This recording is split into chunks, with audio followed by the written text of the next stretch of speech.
This is Kim Peterson of Uniquely Savvy, and I'm at Horton Plaza here in San Diego. And it's not quite 9 o'clock, and my husband and I were down here for Christmas and visiting my nephew, and we had a flight out this morning at 6:30, so we're up early. We go to the airport.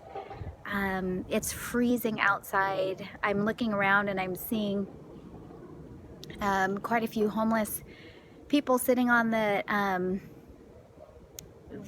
courthouse steps, as a matter of fact. But we get to the airport, and at the last minute I decided, hey, flying Southwest, I could stay here and do some fun shopping for myself, which I don't usually do and I enjoy on vacation. So my husband went home and I'm still here, and it was, 5 o'clock and it was really cold, and I stayed at the airport, had breakfast, waited for the sun to come up so that I wasn't quite as afraid traveling back into the city. And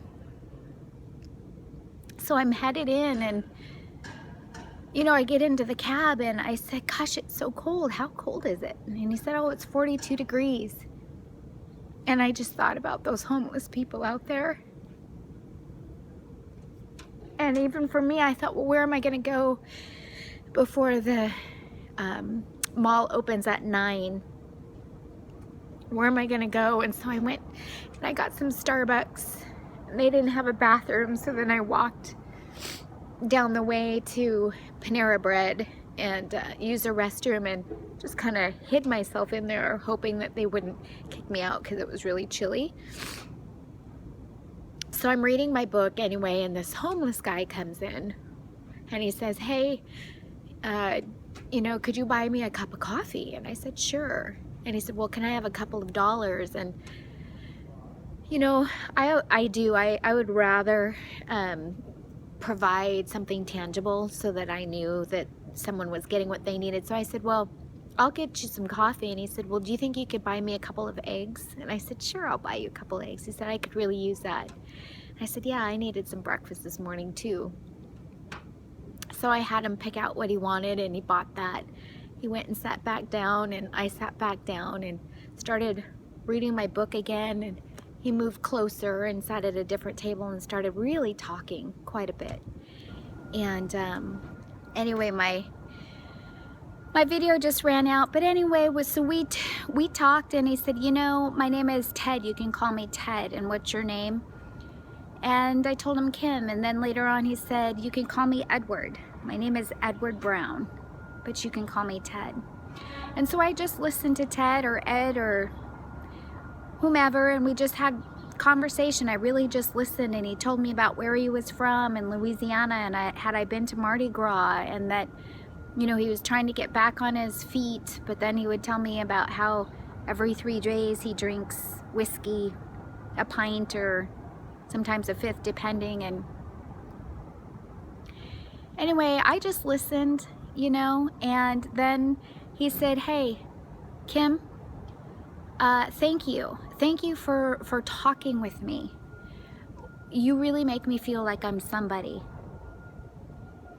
And that was pretty powerful. And so I just continued to listen, and he talked about Jesus, and he talked about some other people, and then he started bringing up a band, and then he was talking about a girlfriend back in a different part of the country, and then back where he grew up again. And he said, yeah, I just can't talk about this, I'm done. And he scooted back into his booth, and that was that. And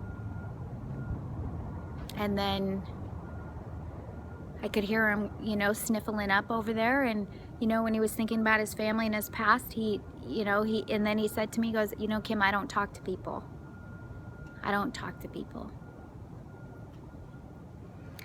And then another thing is then he told me that when he works on cars, when he works on the mechanics, the engines, he said, that's where I really find myself. And it was just beautiful, because here's what I was reading.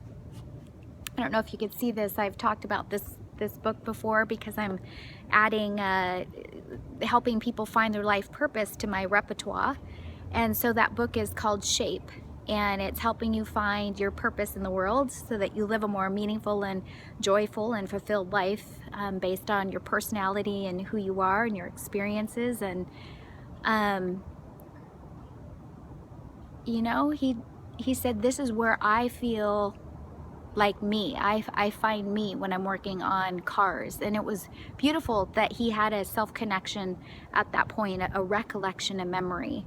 And it was beautiful that in me, all of my years trying to find my purpose in life, what's the meaning for me, who knows, right? And he says, you know what, thanks for talking with me. You make me feel like somebody. And if that's my only purpose in this world is to help people feel like somebody, then how beautiful.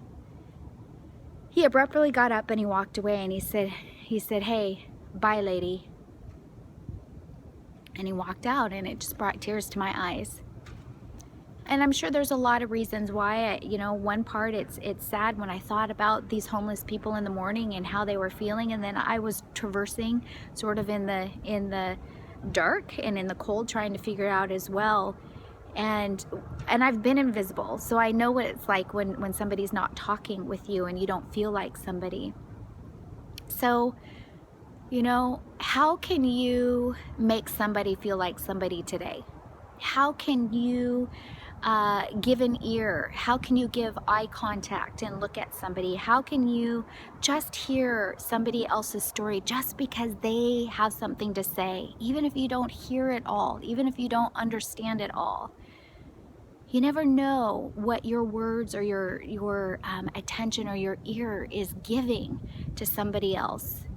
So that's my recollection for today, probably my blog. But you were born for a unique purpose as well. So just like my new friend Edward Brown or Ted, what do you do that makes you feel like you found yourself? What do you do that makes you feel like you found yourself? Where do you come alive? Where do you get lost in your time? It's funny, I'll sign off with this. It's funny how when we choose to be present to the world and the circumstances around us, what we can learn, what we can experience. And, I'm grateful. This was a spontaneous thing for me to do at the last minute, and I saw a lot, and I learned a lot, and I felt a lot. And for that, I'm thankful. Make it a great day. It's Kim Peterson of Uniquely Savvy.